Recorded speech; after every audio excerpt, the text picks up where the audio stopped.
ক্যানিংয়ের দিঘির পাড়ের ঘটনা, আগ্নেয়াস্ত্র সহ এবার জালে প্রাক্তন টিএমসি বুথ সভাপতি। কথা বলবো অনুপের সঙ্গে। অনুপ, এত আগ্নেয়াস্ত্র কেন ছিল এই তৃণমূল সভাপতির সঙ্গে?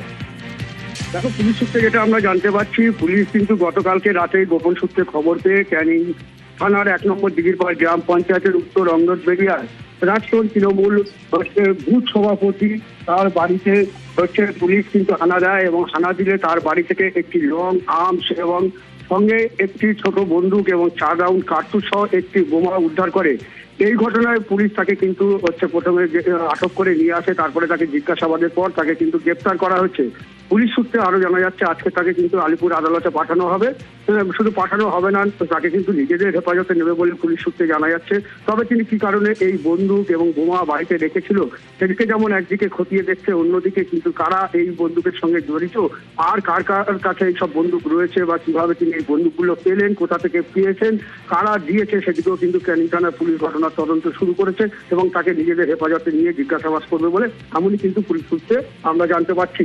তবে এই ঘটনায় কিন্তু এলাকায় যথেষ্ট চাঞ্চল্য ছড়িয়েছে, কারণ এই যে 2026 ভোটের পরে এলাকায় কিন্তু একের পর এক কিন্তু পুলিশ বোম, বন্দুক এবং গুলি উদ্ধার করছে। সেই ঘটনায় কিন্তু এলাকার মানুষজন যথেষ্ট আতঙ্কিত রয়েছে। মিমি, ধন্যবাদ।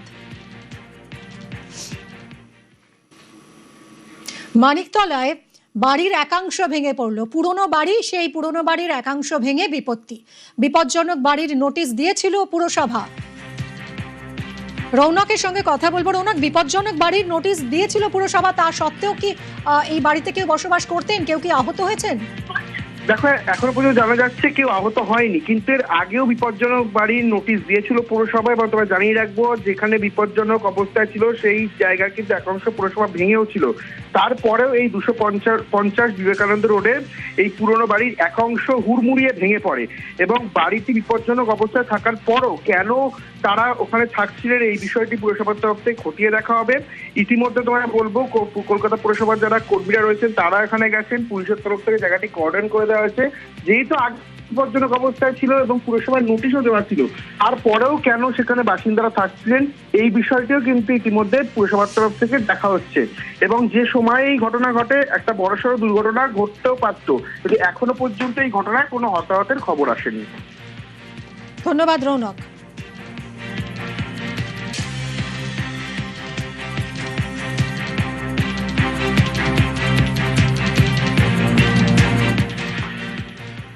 আগ্নেয়াস্ত্র সহ জালে প্রাক্তন তৃণমূল বুথ সভাপতি, 2টো বন্দুক, 4টে তাজা কার্তুজ, তাজা বোমা উদ্ধার হয়েছে। প্রাণ দিয়ে তৃণমূলের দুর্নীতির খেসারত দিতে হয়েছে। মাটির বাড়ি চাপা পড়ে মৃত্যু, আবাসে দুর্নীতির জেরে বাড়ি পাননি। বাড়ি না পাওয়ার অভিযোগ ঝাড়গ্রামের নয়াগ্রামের বড়শোলে।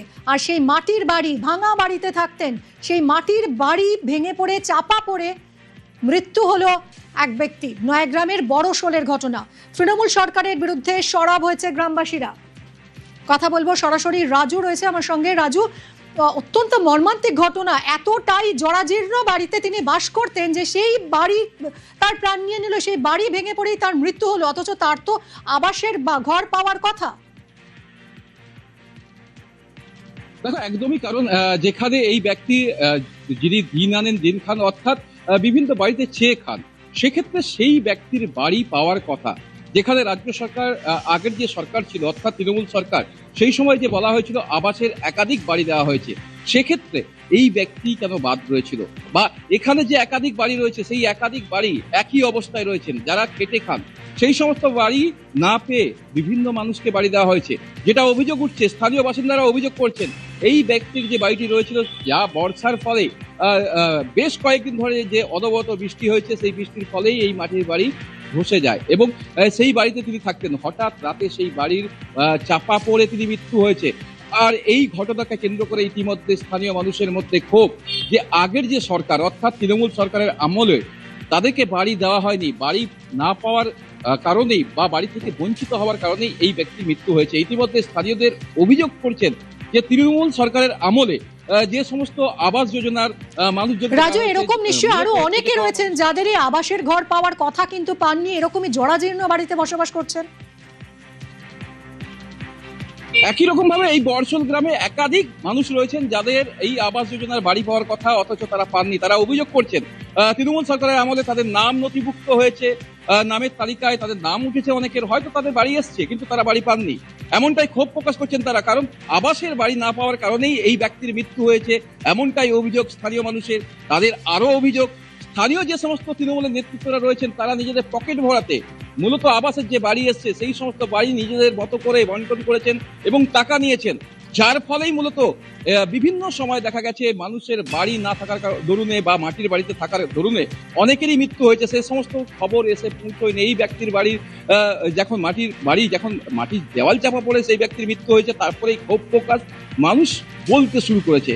কারণ অর্থাৎ আগের যে সরকার, সেই সরকারের আমলে যে দুর্নীতি হয়েছে সেই দুর্নীতির কথা কেউ বলতে পারেনি, কিন্তু পরিবর্তনের পরে একে একে সেই সমস্ত তথ্য উঠে আসছে। মানুষ অভিযোগ করছেন যে সেই সময় সরকারের আমলে যে আবাসের দুর্নীতি, বারংবার তারা অভিযোগ করেছেন যে আবাসের বাড়ি পাওয়ার যে সমস্ত মানুষের যোগ্য, সেই যোগ্য মানুষদেরকে না দিয়ে যে সমস্ত মানুষের দরকার নেই, যেটা এর আগেও অভিযোগ করেছে পাকার বাড়ি রয়েছে অথচ তাদেরকে আবাসের বাড়ি দেওয়া হয়েছে, অথচ খেটে খাওয়া এই সমস্ত গরিব মানুষ যাদের একদমই রাজু, খেটে খাওয়া এই ধরনের গরিব মানুষ যাদের জন্যই এই আবাস যোজনা, তারাই বঞ্চিত। প্রাণ দিয়ে তৃণমূলের এই দুর্নীতির খেসারত দিতে হলো। মাটির বাড়ি চাপা পড়ে মৃত্যু, আবাসে দুর্নীতির জেরে বাড়ি না পাওয়ার অভিযোগ, ভয়ঙ্কর অভিযোগ, এবং এই অভিযোগ তৃণমূল আমলে বারবার সামনে এসেছে। শুধুমাত্র আবাস দুর্নীতির জেরে বহু গরিব পরিবার বাড়ি পায়নি, এবার মাটির বাড়ি ভেঙে মৃত্যু হলো বৃদ্ধের। জায়গাটা এসে দেখলাম খুব মর্মান্তিক ঘটনা। যে মানে গ্রামবাসীরা রয়েছে এখানে, বিগত সরকার এখানে কোনো কিছু ব্যবস্থা করেনি। শুধু বিগত সরকার এটাই বলছিল আমরা উন্নয়ন করেছি, আমরা পাকা বাড়ি দিয়েছি, এইসব মিথ্যা। এসে দেখলাম এখানে যে গরিব মানুষ খেটে খায় বা জঙ্গল থেকে পাতা তুলে ঝুড়ি তৈরি করে খায়, এদের চোখের জল দেখে আমিও নিজে সহ্য করতে পারিনি। এটা খুব মর্মান্তিক ঘটনা। প্রশাসনের সঙ্গে সহযোগিতা করে আমরাও এখানকার যত গ্রামবাসী রয়েছে সবাইকে সরিয়ে নিয়েছি অন্যত্র ICDS সেন্টার প্রাইমারি স্কুলে, এবং ওখানে ওদের খাওয়া দাওয়ার ব্যবস্থা করছি এবং ওদের যা যা প্রয়োজন আমরা চেষ্টা করব মেটানোর জন্য। নবান্নের নীল সাদা রং বদলে গেরুয়া, নীল রং বদলে গেরুয়া রঙে নবান্নের দেওয়াল। VIP গেটও এবার গেরুয়া রঙে। গেরুয়া রঙে নবান্ন চত্বরের বাগানের দেওয়াল। গেরুয়া রঙে রাঙিয়েছে নবান্ন। নবান্নের নীল সাদা রং বদলে ফেলা হয়েছে গেরুয়ায়। নীল রং বদলে গেরুয়া রঙে রাঙানো হয়েছে নবান্নর দেওয়াল। VIP গেটও গেরুয়া রঙের। ছিল নীল সাদা, হলো গেরুয়া সাদা। গত সপ্তাহেই নবান্নের নেম প্লেটের রং বদলেছিল, ছিল নীল, হয়েছে গেরুয়া।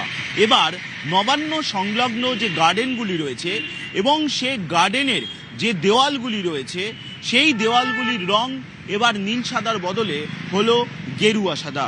আমি আমার চিত্র সাংবাদিক সুব্রতকে বলবো সেই ছবিটি দেখাতে, যে দেখতেই পাচ্ছেন যে নবান্ন সংলগ্ন যে দেওয়ালগুলি রয়েছে, অর্থাৎ নবান্নের মূল গেট থেকে এক্সিট করার গেট ওটা, আর ওখান থেকে বেরোলেই যে গেটগুলি রয়েছে, যে দেওয়ালগুলি রয়েছে, অর্থাৎ গার্ডেনগুলি সংলগ্ন যে দেওয়াল, সেই দেওয়ালগুলির রং কিন্তু এবার গেরুয়া সাদা হলো। শুধু তাই নয়, নবান্ন সংলগ্ন যে দেওয়াল, এমনকি আপনি আমার ডান দিকেও দেখতে পাচ্ছেন যে বিভিন্ন যে ফুটপাতের যে দেওয়ালগুলি রয়েছে সেগুলোর রং কিন্তু এবার গেরুয়া সাদা করে দেওয়া হলো। এর আগেই নবান্নের নেম প্লেটের রং হয়েছিল গেরুয়া, আর এবার নবান্ন সংলগ্ন যে গার্ডেন, সেই গার্ডেনগুলির যে দেওয়াল, সেই দেওয়ালগুলির রঙও এবার গেরুয়া সাদা হলো। ক্যামেরায় সুব্রত জানার সঙ্গে সম্রাট বন্দ্যোপাধ্যায়, নিউজ 18 বাংলা, কলকাতা।